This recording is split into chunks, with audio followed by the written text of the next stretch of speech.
En su toma de protesta ayer, Claudia Sheinbaum se explayó únicamente en un tema que fue el de la reforma al Poder Judicial. En días anteriores, la semana pasada, el magistrado Felipe de la Mata dijo que la elección popular de jueces, magistrados y ministros es, con otras palabras lo dijo, una insensatez y que va a ser, eso sí, textualmente, un relajo.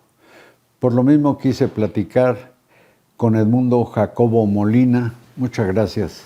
Gracias a ti, Carlos. Por estar aquí, Un gusto, Edmundo. siempre. Quien fue secretario técnico durante 14 años del antiguo Instituto Federal Electoral y actual Instituto Nacional Electoral, porque parece que precisamente esa reforma con la elección de juzgadores, como dijo el magistrado, va a ser, pues no sé si un relajo o una cosa tan compleja que se antoja como infernal. Desde tu punto de vista, ¿cómo pinta esa elección? Bueno, en primer término, tienes razón. O sea, le dedica en su discurso a la nación el día de ayer un largo tiempo a la reforma al Poder Judicial. Eso, por per se, significa que es un punto muy importante en la nueva arquitectura que deja Andrés Manuel López Obrador del Estado mexicano. Les faltaba el control del Poder Judicial. Ya habían logrado, desde mi punto de vista, con una resolución de una sobrerepresentación el Poder Legislativo, porque habían ganado el 54% de los votos, no el 72.8% de las curules. Y eso para mí es algo que marca el asalto, perdón, voy a usar el nombre de tu programa, el asalto al poder, el asalto a la razón. Y faltaba justamente el control del Poder Judicial. Es un gobierno, y ella lo ratifica, que busca concentrar el poder en el Poder Ejecutivo a la vieja usanza. Yendo al tema que me preguntas directamente, efectivamente coincido. Es una elección terriblemente compleja, por decirlo de una manera elegante, porque un principio básico de cualquier elección es saber a quién se va a elegir, quiénes van a ser los electores y cuáles son las reglas de ese proceso electoral. Y arranca el proceso electoral, ya arrancó. Acuérdate que el 16 de septiembre, por cierto, Andrés Manuel López Obrador escogió esa fecha para hacer un símil con las grandes fechas nacionales. Sí, es curioso, el 15 de septiembre, que se conmemora el inicio de la independencia, promulgó, más bien publicó en el Diario Oficial, pues la reforma que le quita la independencia al Poder Judicial. Y hace un parangón entre la independencia del país, con fechas que tenemos tatuadas en la nacional, en la identidad nacional, con una reforma de ese calado. Y arranca el proceso justamente una semana después. La reforma lo que dice, una vez publicada la misma, el Instituto Nacional Electoral tiene que sesionar para iniciar el proceso electoral. Y lo inicia sin dos cuestiones claves. No tiene convocatoria y no tiene leyes secundarias. La convocatoria es lo que dice qué es lo que se va a elegir. Y le da la reforma en un transitorio un mes al Congreso de la Unión, al Senado de la República, que es la instancia que está facultada para ese propósito, para emitir la convocatoria. Entonces, el INE inicia un proceso sin convocatoria. Y sin ley reglamentaria. Y sin ley reglamentaria. Pero la reforma le da facultades al INE, digamos, para legislar. ¿Cuántas veces no se cuestionó al Instituto Nacional Electoral, su Consejo General, de ser legislador? Incluso el Tribunal Electoral del Poder Judicial de la Federación reconvino al Consejo General en algunos casos, porque según los magistrados, las magistradas del tribunal, estaba sobrepasando sus facultades de ser una autoridad administrativa a ser una autoridad legislativa. Y lo hizo en muchas ocasiones. Yo fui testigo, yo estuve sentado en esa mesa, por los vacíos que las propias reformas dejan, y el INE, para organizar una elección, tenía que llenar esos vacíos. Pero nunca, Carlos, como ahora, interpretando directamente de la Constitución el procedimiento a seguir para organizar una elección. Y le da, insisto, ahora sí al Congreso de la Unión 90 días después de promulgada la misma para emitir la ley reglamentaria. Pero Edmundo Jacobo Molina, ex secretario técnico de la autoridad electoral que organiza los comicios, pues de mayor credibilidad en los últimos 30 y tantos años, que es el INE. ¿Qué imaginas que puede ocurrir con la credibilidad, la confianza que puede haber en una elección como la que se celebrará en junio del año próximo, cuando, más allá del número de candidatos a jueces, magistrados o ministros, va a ser clara la sugerencia de dónde provino, si del Poder Ejecutivo o del Legislativo o de lo que quede para entonces del Judicial?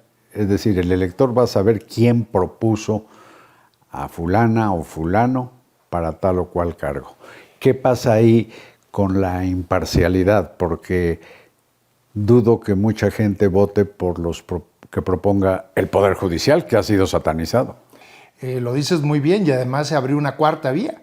Quienes actualmente son jueces magistrados pueden registrarse de manera directa para esta ocasión, para ser candidatos en caso de que así lo decidan.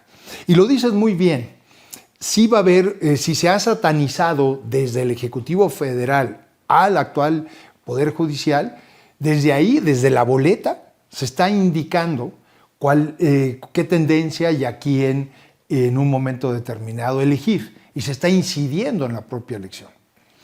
Y tú has tocado un tema que es fundamental de cualquier elección: credibilidad, y que lleva finalmente a la legitimidad del resultado. No solamente lo que comentábamos antes, está el problema de organizar una elección sin convocatoria y organizar una elección sin leyes secundarias, sino además el problema de a quiénes vamos a elegir eventualmente. No se sabe. O sea, se calcula que van a ser como alrededor de 1,668 cargos. En total. En total. Pero en principio será la mitad. La mitad, 800 un poquito más por las vacantes que estuvieran en ese momento. Pero la decisión de cuál va a ser esa mitad se va a hacer por sorteo. Es decir, se va a someter en una hora, sí que en una tómbola, no es una metáfora ni es nada sacado de una ironía, es un sorteo. Todos los cargos del Poder Judicial de la Federación se va a elegir a la mitad, que serán sujetos a una elección en el 25, y la otra mitad hasta el 27. Entonces, quienes sigan en sus cargos no será por mérito, por su trayectoria, sino resultado de la suerte. En ellos lo que se pide esencialmente para que concursen es que tengan una carrera de abogacía terminada, no necesariamente experiencia y un determinado número de años en carrera judicial, y una carta de recomendación de sus vecinos o amigos, 5 cartas de recomendación. Eso, pues dudo que se traduzca en una mejor impartición de la justicia. A ver, en cualquier elección, y volvemos otra vez al tema de las dificultades de la organización de la misma, la credibilidad y la legitimidad, tú tienes que considerar la naturaleza y las funciones de los cargos que están sujetos a la elección. Parecería muy similares la organización de una elección para el Ejecutivo que para el Legislativo, pero tienen sus diferencias. Empezando porque el Legislativo eliges tú a diputados, senadores por mayoría relativa y otros por representación proporcional, que siguen reglas distintas. Y tú respetas la naturaleza del Ejecutivo y del Legislativo. Que en última instancia son mis representantes. Tus representantes, los que van a tomar las decisiones como ejecutivos para lo que es la acción pública y los problemas que no son comunes. Y en el caso del judicial debería dársele el mismo tratamiento que se le da a los otros dos poderes. porque se trata de uno de los 3 poderes de la República. El mismo tratamiento, pero los juzgadores no representan a un sector social, representan primero que nada, las leyes. Primero que nada, yo no estoy de acuerdo con que el procedimiento para elegir de manera popular a los juzgadores sea la solución al problema de impartición de justicia en este país. Segundo, suponiendo sin conceder, como dicen los abogados, que se va a hacer de esa manera, tú deberías respetar la naturaleza de los juzgadores. Y un elemento fundamental es justamente que llegue a impartir justicia a aquella persona que tenga la mayor preparación, la mejor trayectoria y una trayectoria probada a lo largo de los años.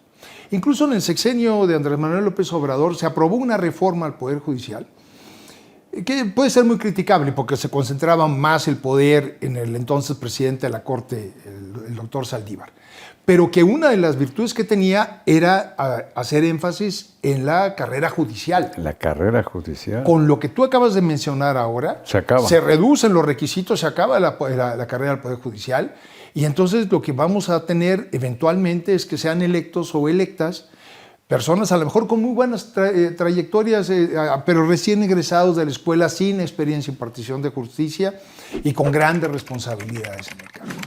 Y luego la otra cosa que a mí me parece fundamental, ¿qué campaña van a hacer? ¿Qué pueden ofrecer? Dejamos aquí la conversación y la continuamos para la noche de mañana, ¿te parece? Me parece muy bien, Carlos. Gracias a Edmundo Jacobo Molina, muchas gracias a ustedes y hasta mañana.